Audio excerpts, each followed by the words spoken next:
പരിശുദ്ധ അമ്മയ്ക്കും തിരുക്കുമാരനും 1000 നന്ദി. എൻ്റെ പേര് ഏഞ്ചലൻ SP. ഞാൻ വരുന്നത് തമിഴ്നാട്ടിലെ കുഴിത്തറ ഡയോസിസിലെ സെൻറ്റ് മൈക്കൽ ചർച്ചിൽ നിന്നാണ്. ഞാനൊരു ഡോക്ടറാണിപ്പോൾ. ഞാൻ ഓൺലൈൻ ഉടമ്പടി എടുത്തത് 2019 അന്ന് ഉടമ്പടി എടുക്കാനുള്ള സാഹചര്യം എന്ന് പറയുന്നത് ഞാൻ നീറ്റ് പ്രിപ്പയർ ചെയ്തിട്ടുണ്ടായിരുന്നു 2 ഇയേഴ്സായിട്ട്. അപ്പം 2 ഇയേഴ്സ് ചെയ്തിട്ടും നീറ്റ് എനിക്ക് കിട്ടുന്നില്ല.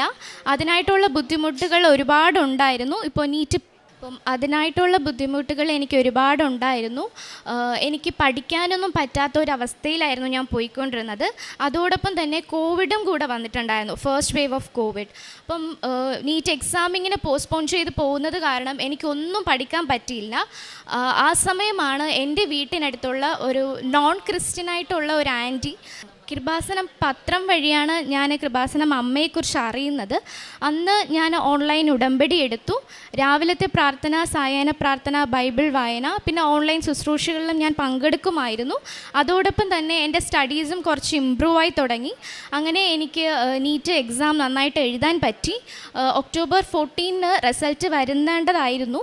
പക്ഷേ മാതാവ് അതിന് ഒക്ടോബർ 16 പോസ്റ്റ്പോൺ ചെയ്തു. 16 എന്ന് പറയുന്നത് എൻ്റെ ബർത്ത്ഡേ ആയിരുന്നു. അപ്പം എനിക്ക് മനസ്സിലായി മാതാവ് എനിക്കൊരു ഗിഫ്റ്റ് ഒരുക്കി വെച്ചിട്ടുണ്ടെന്ന് മനസ്സിലായി. കൗൺസിലിംഗ് നടന്നു, സീറ്റ് കിട്ടി. കർണാടകയിലൊരു കോളേജിലായിരുന്നു സീറ്റ് കിട്ടിയത്. ഞാൻ അതിലൊട്ടും സാറ്റിസ്ഫൈഡ് ആയിരുന്നില്ല ആദ്യമായിട്ട്. പക്ഷേ 4th ഇയറൊക്കെ കംപ്ലീറ്റ് ചെയ്തപ്പോൾ എനിക്കിത് മനസ്സിലായി, മാതാവിൻ്റെ നിയോഗമായിരുന്നു എന്നെ അവിടെ കൊണ്ട് ചേർക്കുക എന്നുള്ളത്. ഞാൻ ഫസ്റ്റ് ഇയർ MBBS ജോയിൻ ചെയ്തപ്പോൾ എനിക്ക് ഒരുപാട് സ്ട്രഗിൾസ് ഉണ്ടായിരുന്നു. അവരുടെ ആ ഒരു സ്പീഡിന് എനിക്ക് ക്യാച്ചപ്പ് ചെയ്യാൻ പറ്റുന്നില്ല. അപ്പം പ്രൊഫസേഴ്സൊക്കെ പറഞ്ഞു തുടങ്ങി എനിക്കത് പറ്റില്ല, എനിക്ക് പറ്റുന്ന ഫീൽഡല്ല എന്ന് പറഞ്ഞു. ഞാൻ ആ വിഷമത്തിൽ എല്ലാം പാക്ക് ചെയ്ത് വീട്ടിലേക്ക് തിരിച്ച് മടങ്ങാൻ തയ്യാറായി. അപ്പോഴായിരുന്നു അമ്മ പറഞ്ഞു, നേരിട്ട് വന്ന് നമുക്ക് ഉടമ്പടി എടുക്കാം, മോള് 1 ഇയർ അവിടെ വെയിറ്റ് ചെയ്യ്, നിന്നെക്കൊണ്ട് ചെയ്യാൻ പറ്റും, നമുക്ക് മാതാവിനോട് പ്രാർത്ഥിക്കാമെന്ന് പറഞ്ഞു. അപ്പം ഞാൻ ഫസ്റ്റ് ഇയർ ജസ്റ്റ് ഒരു ട്രൈ ആണ് ഞാൻ ചെയ്തത്. എന്നെ പാസ്സാക്കില്ല എന്ന് പറഞ്ഞ എല്ലാ HODസിൻ്റെ മുമ്പിൽ എനിക്ക് ഫസ്റ്റ് അറ്റംപ്റ്റിൽ നല്ല മാർക്കോട് കൂടെ തന്നെ പാസ് ചെയ്യാൻ പറ്റി. ഞാൻ അത് കഴിഞ്ഞ് ഇവിടെ വന്ന് ഓൺലൈൻ ഉടമ്പടി കഴിഞ്ഞ് നേരിട്ട് വന്ന് ഉടമ്പടി എടുത്തു. നേരിട്ട് ഉടമ്പടി എടുക്കുമ്പോൾ നമ്മൾ നിയോഗങ്ങൾ സമർപ്പിക്കുന്ന സമയത്ത് എനിക്ക് മാതാവിനെയാണ് കയ്യിൽ കിട്ടിയത്. അപ്പോൾ എനിക്ക് മനസ്സിലായി എൻ്റെ ഹോൾ കോഴ്സ് ഓഫ് MBBS മാതാവ് കയ്യിലെടുത്തിട്ടുണ്ട് എന്നെനിക്ക് മനസ്സിലായി. സെക്കൻഡ് ഇയറിൽ ഞാൻ ഉടമ്പടി ഉപ്പും തേനും അതുപോലെ തന്നെ കറക്റ്റായിട്ട് പാലിച്ചുകൊണ്ടിട്ടാണ് സെക്കൻഡ് ഇയർ എക്സാം എഴുതിയതും. അതിനും നല്ല മാർക്കോടുകൂടെ പാസ്സായി. പക്ഷേ 3rd ഇയർ വന്നപ്പോൾ ഞാൻ ഉടമ്പടി കുറച്ച് ഉഴപ്പി തുടങ്ങി, ഇനി എല്ലാം ആയി എന്നുള്ള രീതിയിൽ. പക്ഷേ 3rd ഇയർ ഫൈനൽ എക്സാം എഴുതാൻ പറ്റില്ല എന്ന് HOD പറഞ്ഞു. എനിക്ക് ഇൻറ്റേർണൽസിന് എലിജിബിലിറ്റി മാർക്കില്ല, സോ നീ എഴുതണ്ടെന്ന് പറഞ്ഞു. അപ്പം ഞാൻ ഭയങ്കര പേടിച്ച് കാശ് രൂപത്തിന് ഞാൻ തേടി അലഞ്ഞു. അപ്പം കാശ് രൂപം എന്നെ വിട്ട് പോയി. അതെനിക്ക് മനസ്സിലായി, എൻ്റെ ഉടമ്പടി ഞാൻ കറക്റ്റ് പാത്തിലല്ല ഞാൻ പോയിക്കൊണ്ടിരിക്കുന്നത് എനിക്ക് മനസ്സിലായി. ഞാൻ അമ്മയുടെ കാശ് രൂപം വാങ്ങി.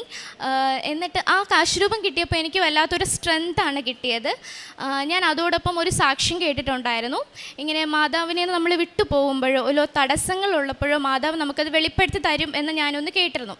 ആ സാക്ഷ്യത്തിൽ ഇങ്ങനെയാണ് പറഞ്ഞത്, ഒരു കുർബാനയ്ക്ക് ആ കുട്ടി കേട്ട പാട്ട് രക്തക്കണ്ണീരൊഴുക്കി പ്രാർത്ഥിക്കുന്ന അമ്മയെ നിന്ദിക്കരുതേ നീ ഒരു നാളും എന്നായിരുന്നു ആ പാട്ട്.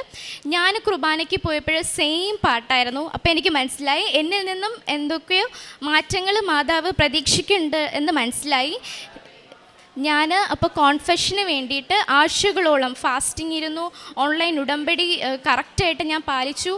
കുഞ്ഞുനാൾ തൊട്ടുള്ള എല്ലാ പാപങ്ങളും ഞാൻ പേപ്പറിൽ എഴുതി കുമ്പസാരിച്ചു. 1 മണിക്കൂറിന് മേലെ ഞാൻ കുമ്പസാരിച്ചു. അത് എൻ്റെ ലൈഫിൽ ഏറ്റവും വലിയൊരു എക്സ്പീരിയൻസ് ആയിരുന്നു, നല്ലൊരു ബ്ലെസ്സിങ് ആയിരുന്നു. അതിനുശേഷം ഞാൻ കറക്റ്റായിട്ട് ഉടമ്പടി പാലിച്ചു. അങ്ങനെ 4th ഇയർ എക്സാം എഴുതി. ഇപ്പോൾ ലാസ്റ്റ് വീക്ക് എനിക്ക് റിസൾട്ട് വന്നു. ഞാനൊരു MBBS ഡോക്ടറാണിപ്പോൾ. എൻ്റെ കൂടെ തന്നെ സ്ട്രഗിൾ ചെയ്യുന്ന ഒരുപാട് പിള്ളേരുണ്ടായിരുന്നു, സീനിയേഴ്സും ബാച്ച്മേറ്റ്സും. അവർക്കൊക്കെ ഞാൻ കൃപാസനം അമ്മയെ ഞാൻ ഇൻട്രൊഡ്യൂസ് ചെയ്തു. അവരെല്ലാവരും ഓൺലൈൻ ഉടമ്പടിയും നേരിട്ട് ഉടമ്പടി എടുത്തിട്ടുണ്ട്. അവർക്കും ഫുൾ ബാച്ചും ഞങ്ങൾ ലാസ്റ്റ് 2 ഇയേഴ്സാണ് ഫുൾ പാസ്സാണ്.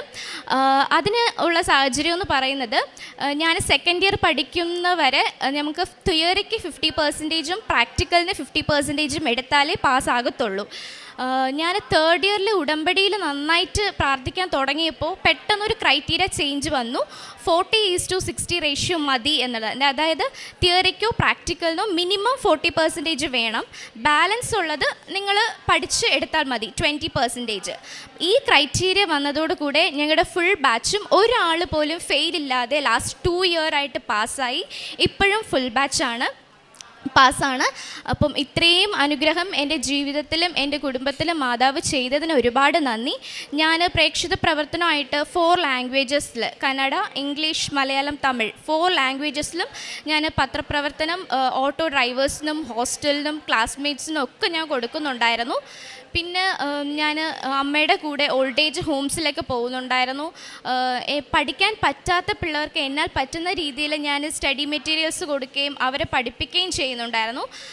പിന്നെ ഞാൻ പേഷ്യൻസിന് ഡയറക്റ്റ്ലി പോയി പ്രാർത്ഥിക്കുന്നുണ്ടായിരുന്നു, കാശ് രൂപമൊക്കെ വെച്ചിട്ട്. അങ്ങനെ ഞാനൊരിക്കൽ പ്രാർത്ഥിക്കാൻ പോയപ്പോൾ തൈറോയ്ഡ് ക്യാൻസർ ആയിരുന്ന ഒരു പേഷ്യൻ്റ് എന്നോട് പറഞ്ഞു, പ്രാർത്ഥിച്ചപ്പോൾ എനിക്ക് വല്ലാതെ ഒരു ആശ്വാസം തോന്നുന്നുണ്ട്, എന്തോ ഒരു കുളിര് എൻ്റെ ശരീരത്തിൽ നിന്ന് ഞാൻ ഫീൽ ചെയ്യുന്നുണ്ട് എന്ന് മനസ്സിലായി. അപ്പോൾ എനിക്ക് മനസ്സിലായി, ഓക്കെ, ഈശോ അവിടെ ഉണ്ട്, എൻ്റെ കരങ്ങളിലൂടെ ഈശോ പ്രവർത്തിക്കുന്നുണ്ട് എന്ന് എനിക്ക് മനസ്സിലായി. ഇത്രയേറെ അനുഭവങ്ങൾ എൻ്റെ ജീവിതത്തിൽ മാതാവ് ചെയ്തതിന് ഒരുപാട് നന്ദി. അപ്പം എന്നെപ്പോലെ ഈ വയസ്സുള്ള ഒരുപാട് യൂത്ത് ഓൺലൈൻ ഉടമ്പടി എടുത്തിട്ടുണ്ടാകും, നേരിട്ട് ഉടമ്പടി എടുത്തിട്ടുണ്ടാകും. നമ്മളുടെ കൂടെ ഒരുപാട് പേർക്ക് സഹായം ചെയ്യുവാൻ ഈ ഉടമ്പടി നമ്മൾ കറക്റ്റായിട്ട് പാലിക്കുക. അതിനായിട്ടുള്ള അനുഗ്രഹം പരിശുദ്ധ അമ്മ വഴി നമുക്ക് ഈശോ തരുന്നതായിരിക്കും. പിന്നെ ഏറ്റവും വലിയ വചനം, ഞാൻ നേരത്തെ ഞാൻ കുർബാനയൊക്കെ കൂടുമ്പോൾ എനിക്ക് നന്നായിട്ട് ഒരു എക്സ്പീരിയൻസ്ഡ് ഫീൽഡ് അല്ലായിരുന്നു. ഞാനിപ്പോൾ കുർബാന കൂടുന്നത് ഈശോ തന്നെ നേരിട്ട് വന്നിറങ്ങി കുർബാന അർപ്പിക്കുന്നു, ഞാനതിൽ പാർട്ടിസിപ്പേറ്റ് ചെയ്യുന്നു എന്നൊരു ഫീൽ എനിക്ക് കിട്ടി. പ്രത്യേകിച്ച് ഈശോയുടെ തിരുശരീരവും രക്തവും ഒക്കെ എനിക്ക്, ഞാനത് നാവിലേക്ക് വാങ്ങുമ്പോൾ എനിക്ക് ആ ഫീൽ വരുന്നുണ്ട് ഇപ്പോൾ. അതുപോലെ വചനം വായിക്കുമ്പോഴും എനിക്ക് വല്ലാത്തൊരു ആനന്ദമാണ്. അതിലേറ്റവും എനിക്ക് മനസ്സിൽ തൊട്ട 2 വചനങ്ങൾ ഞാൻ പറയാം. ഫിലിപ്പി 4:13 ജെറേമിയ 33:3 ഈ 2 വേർഡ്സുമാണ് ഞാനിപ്പോൾ എപ്പോഴും പറഞ്ഞുകൊണ്ട് പ്രാർത്ഥിക്കാറ്. അപ്പം എൻ്റെ ജീവിതത്തിൽ ഇത്രയും അനുഗ്രഹങ്ങൾ ചെയ്ത പരിശുദ്ധ അമ്മയ്ക്കും മാതാവിനും 1000 നന്ദി. വെളിപാടിൻ്റെ പുസ്തകം 22-ാം അധ്യായം 5-ാം തിരുവചനം പറയുന്നു, ദീപത്തിൻ്റെ വെളിച്ചമോ സൂര്യൻ്റെ പ്രകാശമോ അവർക്ക് ആവശ്യമില്ല, ദൈവമായ കർത്താവ് അവരുടെ മേൽ പ്രകാശിക്കുന്നു, അവർ എന്നേക്കും വാഴും. നമ്മെ ഓരോരുത്തരെയും കുറിച്ചുള്ള ഈശോയുടെ വലിയ കാത്തിരിപ്പും പ്രതീക്ഷയുമാണ് നാം ദൈവവചനത്തിൽ വായിക്കുന്നത്. നമുക്കിനി മറ്റുള്ളവരെയൊന്നും ആശ്രയിക്കേണ്ട യാതൊരു ആവശ്യവുമില്ല. പരിശുദ്ധ അമ്മ നമ്മോട് കൂടെയുണ്ട്. പരിശുദ്ധ അമ്മ നമ്മെ എപ്പോഴും ഈശോയുടെ അടുത്തേക്ക് കൊണ്ടുപോകുന്നു. ആ സാമീപ്യം നമുക്ക് ഉറപ്പു തരുന്നു എന്ന വലിയ യൂത്തിൻ്റെ സാക്ഷ്യമാണിത്. ആഞ്ചലിൻ ഒരു MBBS ഡോക്ടറാണ്.